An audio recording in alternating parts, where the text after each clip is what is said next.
Hi friends, ಇವತ್ತು ನಾನು ನಿಮ್ಗೆ ಈ ಹೊಸ ರೀತಿ ಒಳಗೆ ಒಂದು ಚಟ್ನಿ ಪುಡಿ ರೆಸಿಪಿ ಶೇರ್ ಮಾಡ್ಲಿಕತ್ತೀನಿ. ಈ ಚಟ್ನಿ ಪುಡಿ ಬಹಳ ಟೇಸ್ಟಿ ಇರ್ತದೆ ಮತ್ತು ಬಹಳ ಹೆಲ್ದಿ ಕೂಡ ಅದ.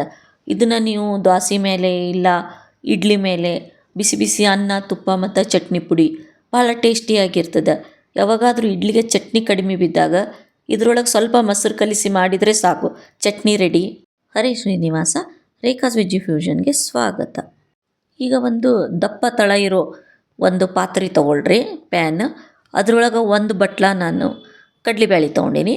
ಅಳತೆ ನೀವು ಒಂದೇ ಬಟ್ಲ ಅಂದರೆ ಯಾವ ಬಟ್ಲದಿಂದ ಅಳತೆ ತೊಗೋತೀರ ಅದನ್ನೇ ಕೊನೆವರೆಗೂ ಎಲ್ಲ ಮೆಜರ್ಮೆಂಟ್ ಮಾಡೋಣ. ಇವಾಗ ಒಂದು ಬಟ್ಲ ನಾನು ಕಡಲೆಬೇಳೆ ಏಕ್ದಮ್ ಲೋ ಫ್ಲೇಮ್ ಒಳಗೆ ಹುರ್ಕೋಬೇಕು. ಇದನ್ನು ಬಹಳ ಸಣ್ಣ ಉರಿ ಇಟ್ಟು ಸಾವಕಾಶವಾಗಿ ಹುರ್ಕೋಬೇಕು. ಇಲ್ಲಾಂದ್ರೆ ಏನಾಗ್ತದೆ, ಕಡಲೆಬೇಳೆ ಒಳಗಿರೋ ಹಸಿ ವಾಸನೆ ಆಮೇಲೆ ನಮ್ಮ ಚಟ್ನಿ ಪುಡಿ ಒಳಗೆ ಬರ್ತದೆ, ಅವಾಗ ಟೇಸ್ಟ್ ಚಲೋ ಬರೋದಿಲ್ಲ. ಇವಾಗ ನೋಡಿರಿ, ಸ್ವಲ್ಪ ಲೈಟ್ ಬ್ರೌನ್ ಆಗಿ ಚಂದ ಕ್ರಿಸ್ಪಿ ಆಗ್ಯಾವ.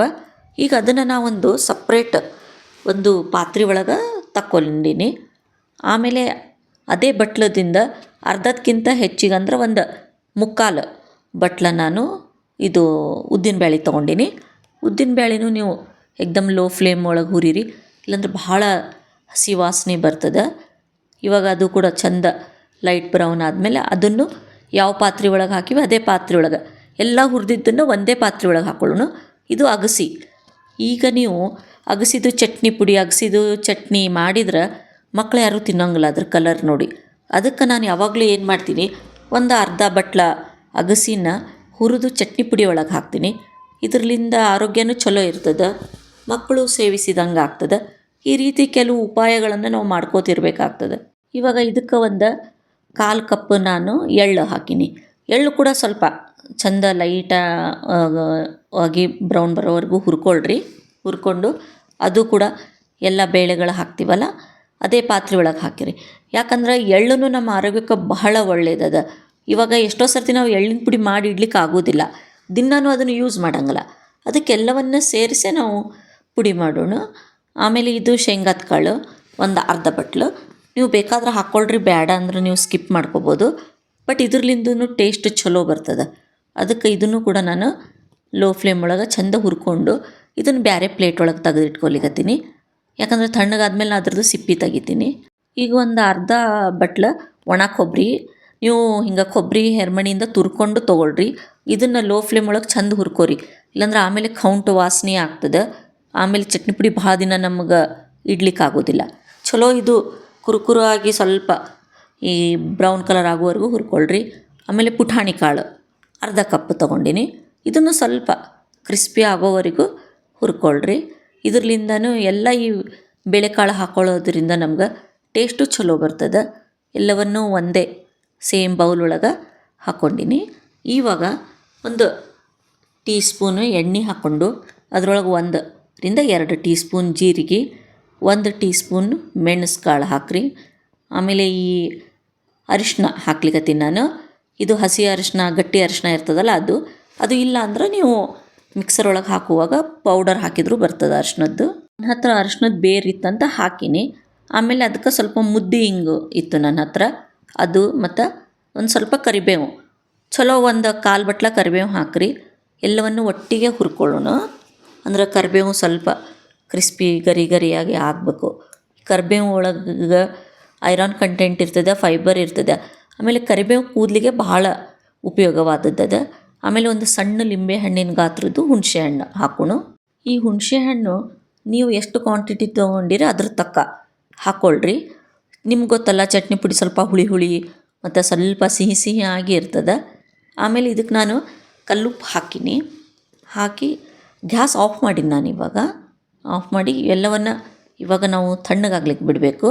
ಈಗ ಇವೆಲ್ಲನ ಒಂದು ನಾವು ಪಾತ್ರೆ ಒಳಗೆ ಎಲ್ಲ ಚೆಂದ ಮಿಕ್ಸ್ ಮಾಡಿಕೊಂಡು ಇದ್ರದ್ದು ನಾವು ಈಗ ಅದೇ ಬುಟ್ಟಿ ಒಳಗೆ ಒಂದು ಸ್ವಲ್ಪ ಎಣ್ಣೆ ಹಾಕ್ಕೊಂಡು ಈ ಒಣ ಮೆಣಸಿನ್ಕಾಯಿ, ಇದು ಬ್ಯಾಡಗಿ ಮೆಣಸಿನ್ಕಾಯಿ ಅದ, ಖಾರ ಇರೋದಿಲ್ಲ, ಸುಮ್ಮನೆ ಸ್ವಲ್ಪ ಚಟ್ನಿ ಪುಡಿಗೆ ಕಲರ್ ಬೇಕಲ್ಲ ಅದಕ್ಕೆ ಅದು ಹಾಕ್ಕೊಂಡಿನಿ.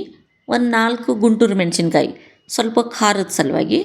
ನೀವು ಬರೀ ಬ್ಯಾಡಗಿ ಮೆಣಸಿನ್ಕಾಯಿ ಹಾಕ್ಕೊಂಡ್ರೂ ಹಾಕ್ಕೊಳ್ರಿ.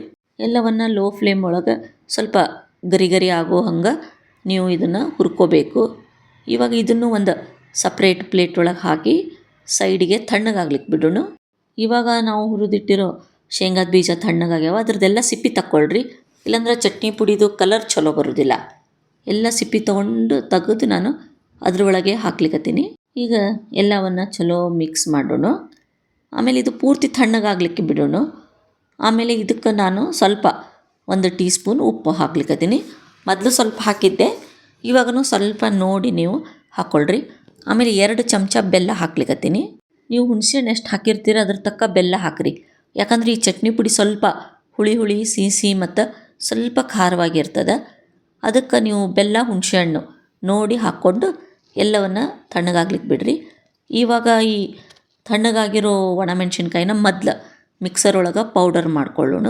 ಈ ಮೆಣಸಿನ್ಕಾಯ್ದು ಖಾರ ನಿಮಗೆ ಎಷ್ಟು ಬೇಕು ಅದನ್ನು ನೋಡಿ ಹಾಕ್ಕೊಳ್ರಿ. ಯಾಕಂದ್ರೆ ಮಕ್ಕಳಿದ್ರೆ ನೀವು ಆದಷ್ಟು ಕಡಿಮೆ ಹಾಕಿದರೂ ನಡೀತದೆ.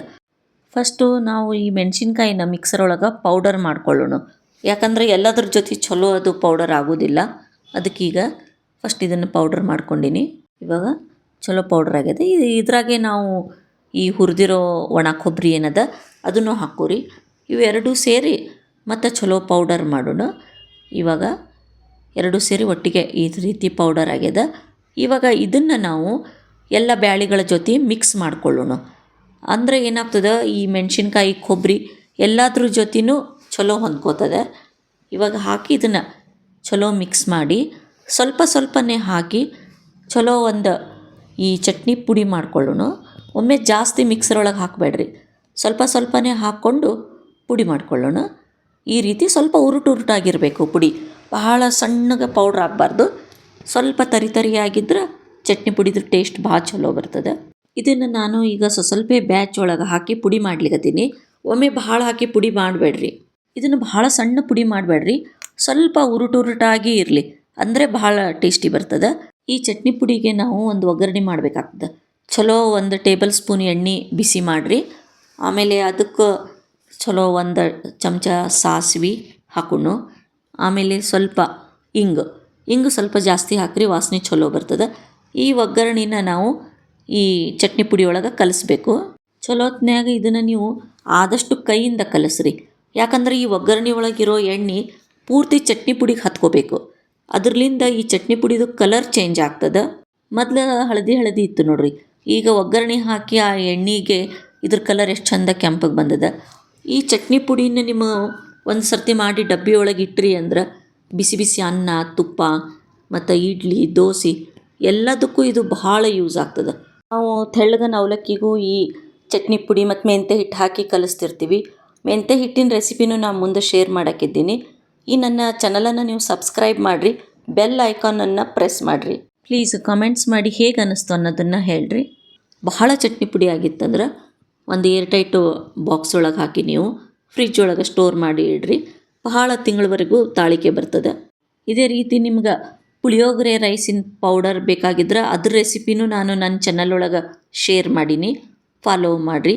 ಈ ರೆಸಿಪಿ ಹೇಗೆ ಅನ್ನಿಸ್ತು ಕಾಮೆಂಟ್ಸ್ ಮಾಡಿರಿ. Thank you.